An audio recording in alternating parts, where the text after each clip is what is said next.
Love infinite में आप सभी का बहुत बहुत स्वागत है। कैसे हैं आप सब? अच्छे होंगे।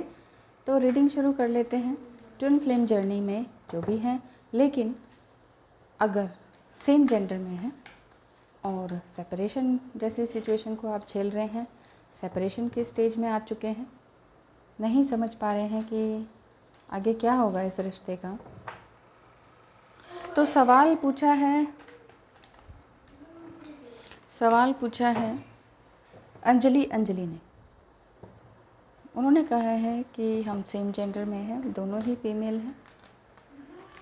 फीमेल हैं और जो इनके पार्टनर हैं वो मैरिड हैं और बच्चे भी हैं उनके। तो वो इस सिचुएशन में क्या करना चाहिए? अगर आप सेपरेशन में हैं तो ये देख लेते हैं कि वो क्या उनकी थिंकिंग है। वो मैरिड हैं प्लस किड, ठीक है, बच्चा भी है। अब आगे क्या? एंजल्स प्लीज़ बताएं क्या सिचुएशन है, पहले तो ये बताइए। ये आपको रीडिंग रेजोनेट भी कर सकती है, नहीं भी कर सकती, या थोड़ी बहुत भी कर सकती है। आपकी जो डीएम कहें, क्योंकि डीएम ही अक्सर रनर होते हैं, छोड़कर चले जाते हैं। तो यहाँ पर ये रीडिंग इस तरह से समझ में आ रही है कि वो काफ़ी इमोशनल हैं, आपसे बड़ी हैं। 1 साल से शायद आपका रिलेशनशिप काफ़ी अच्छा रिलेशनशिप चलने के बाद ये वाला मोमेंट आ गया, द टावर मोमेंट। यानी कि इस तरह से फील हुआ कि अब लाइफ में कुछ रह नहीं गया, कुछ ऐसा लगा आपको भी। दोनों ही एकदम से ऊपर से धड़ाम गिरे हर चीज़ में। एकदम से उन्होंने मना कर दिया या कहीं और एंगेज हो गई। वो शादीशुदा तो हैं लेकिन बच्चे भी हैं। मे बी या तो वो अभी भी उसी शादी में है, मैरिड बताया है आपने, उसी शादी में है, लेकिन कुछ और सिचुएशन भी हो सकती है। हो सकता है वो डिवोर्सी हो या उसकी तरफ सोच रही हूँ कि कोर्ट केस कर दिया हो, क्योंकि यहाँ ये कार्ड भी आ रहा है ना, तो ये कोर्ट केस के लिए भी कह रहा है, डिवोर्स की तरफ भी इशारा कर रहा है, या फिर वो मैरिड है और खुश नहीं है, ये चीज़ भी दिख सकती है। ओह अगेन इस तरह का ही है, जस्टिस। उन्हें न्याय चाहिए, उन्हें भी न्याय चाहिए और आपको भी। वो इस शादी से खुश नहीं हैं, जिस भी विवाह बंधन में वो बंधी हैं उससे वो खुश नहीं हैं। खुशी तो आपके साथ ही मिलती है अंजलि जी।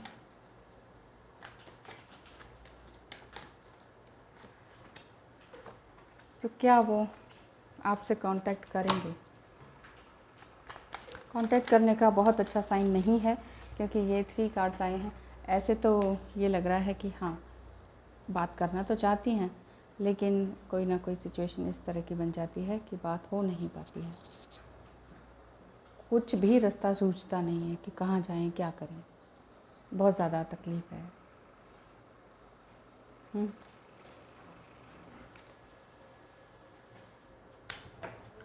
जस्ट प्लीज़ बताएं तो क्या इन्हें करना क्या चाहिए इस सिचुएशन में? इस सिचुएशन में इन्हें क्या करना चाहिए? अंजलि को वो सेम जेंडर में हैं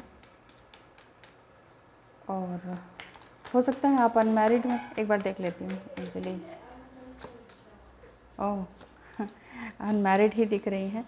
अनमैरिड भी दिख रहे हैं, ट्विन फ्लेम्स भी दिख रहे हैं, अनकंडीशनल लव बोथ साइड से भी दिख रहा है, और अच्छी पोस्ट पर काम भी कर रहे हैं। हो सकता है कुछ ना कुछ अपना कोई ऐसा काम है, कुछ लीडरशिप वाला कोई काम है। आप चाह रही हैं कि वो आप अपने सारे इमोशंस उनको खोलकर बता दें सब कुछ, कि मैं क्या सोच रही हूँ, क्या कर रही हूँ, लेकिन वो है कि सुनने के लिए अभी तैयार नहीं है, क्योंकि ये वाले कार्ड्स आए हैं कि उन्हें भी लग रहा है कि मैं कहाँ जाऊँ, क्या करूँ। उन्हें ऐसा दिख रहा है, मुझे ऐसा समझ में आ रहा है कि इस शादी से वो खुश नहीं है, बिल्कुल भी खुश नहीं है। तो उन्हें लग रहा है कि अब मुझे कुछ और तो स्टेप उठाना ही पड़ेगा। क्या स्टेप उठाना है ये उन्हें पता नहीं चल रहा। कहाँ जाएं, क्या करें, नहीं समझ में आ रहा। एंजल्स प्लीज़ बताएं कि इन्हें क्या करना चाहिए।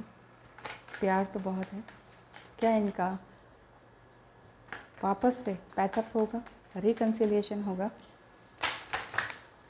ओहो कितने सारे। ओहो कार्ड्स तो नेगेटिव में ही हैं, वो बहुत कुछ कहना चाह रही हैं, ऐसा लग रहा है वो छोड़कर ही चली गई हैं आपको, या सोच लिया उन्होंने कि मैं तुम्हारे साथ अब नहीं रहूँगी, या तो वो बहुत डोमिनेटिंग है या आप। लेकिन जो अधिकतर क्वेश्चंस पूछते हैं वो डोमिनेटिंग नेचर के होते ही नहीं हैं, वो आपको छोड़कर चली गई हैं। असल में उन्हें भी समझ नहीं आ रहा मेरी लाइफ में है क्या, बार बार आपके पास आती हैं और चली जाती हैं। तो स्टार कार्ड यही कह रहा है कि एनर्जी है आप दोनों के बीच में जो काम कर रही है, गिव एंड टेक की एनर्जी जो ईश्वर आपको दे रहा है वही आप आगे भी देने की कोशिश कर रहे हैं, लेकिन हो नहीं पाता है। बहुत सारा इल्यूजन है, मन में बहुत भ्रम है, आगे क्या होगा, सोसाइटी एक्सेप्ट करेगी कि नहीं, हमारा जीवन कैसे होगा, साथ में उनका बच्चा भी है तो वो किस तरह से, ये थर्ड पार्टी सिचुएशन भी दिख रही है। हो सकता है उनके हस्बैंड वगैरह ठीक से ना करते हो। ये लास्ट में द लवर्स कार्ड आया है। लवर्स कार्ड तो यही बार बार आपको कहता है कि हाँ आप दोनों लवर्स हैं, एंजल्स आपको ब्लेसिंग दे रहे हैं, लेकिन धैर्य रखना होगा क्योंकि ये ट्विन फ्लेम जर्नी बहुत सारा पेशेंस मांगती है। आपके लिए सही ब्लेसिंग क्या आ रही है ये देख लेते हैं, एंजेलिक गाइडेंस क्या आ रही है ये देख लेते हैं। ब्रोकन एरो, ब्रोकन एरो का मतलब है embrace the energy of peace. जो भी आपके अंदर टूटा है उसको एक बार फिर से जोड़ने की कोशिश करें। आपके अंदर की शांति को आप ही संभाल सकते हैं, कोई और नहीं, है ना। आपके अंदर की शांति को आप ही संभाल सकते हैं, कोई और नहीं, ना कोई डीएम ना कोई कुछ। तो वाटर गार्डियन आपको यही कह रही है कि हो सकता है, मुझे ऐसा दिख रहा है कि आपने बहुत रो रो के अपना हाल बुरा किया है, तो अपने हाल को पूरा करने की ज़रूरत नहीं है। वो यही कह रही है कि अपने इमोशंस को संभालिए, कनेक्ट विद योर इमोशंस। आपके इमोशंस सिर्फ एक ही तरफ नहीं बहने चाहिए, मतलब यिन यांग को बैलेंस करना बहुत ज़रूरी है। बार बार सोचिए कहाँ गलती हो रही है, अपनी गलती को पहले ढूंढिए। दूसरे तो सब हमें गलत ही दिखते हैं, हर बार हर समय बुढ़ापे तक हमें यही लगेगा कि वो गलत है वो गलत है। कल को बहुत बड़े भी हो जाएं, बहुत एजड 90 100 की एज भी हो जाए तो भी लगेगा वो गलत है वो गलत है।